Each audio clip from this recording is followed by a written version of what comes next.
Good evening to all. நம்ம இன்றைக்கி பார்க்க போகிறது வந்துட்டு 1 மினிட் லேர்னிங்கில் பா வகை பார்க்க போகிறோம். பா வந்துட்டு 4 வகைப்படும். அதை வந்துட்டு வெண்பா, ஆசிரியப்பா, கலிப்பா, வஞ்சிப்பான்ட்டு 4 பா வகைகள் இருக்குது.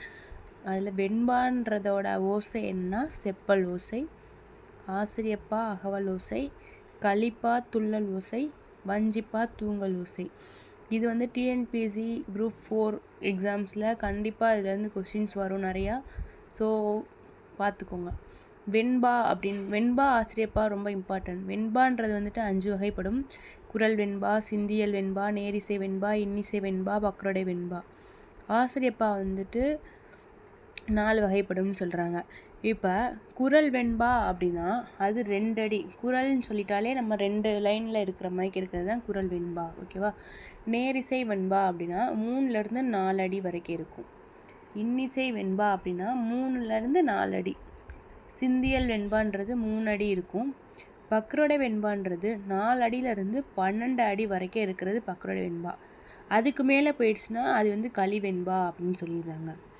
ஆசிரியப்பாக்கு வேறொரு பெயர் இருக்குது. அது பேர் என்னென்னா அகவற்பா. நல்லா பார்த்துக்கோங்க, அகவற்பா.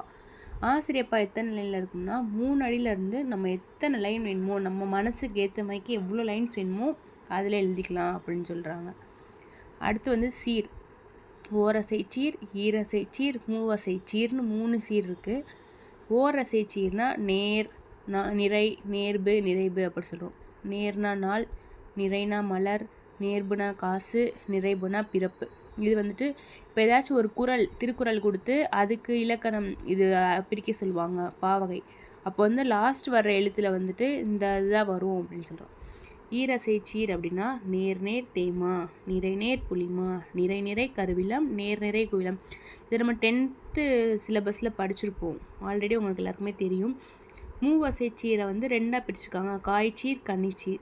காய்ச்சீர்னா நேர், கன்னிச்சீர்னா நிறை. இப்போ நம்ம நேர் நேர் தேமான்னு சொன்னோம்ல, அதே இது நேர் நேர் நேர்னு வந்துச்சுன்னா தேமாங்காய், நிறை நேர் நேர்னு வந்துச்சுன்னா புளிமாங்காய். இதே இது கன்னிச்சீர்னா நிறைன்னு வரும். நேர் நேர் நிறைனா தேமாங்கனி, நிறை நேர் நிறைனா புளிமாங்கனி அப்படி வரும்.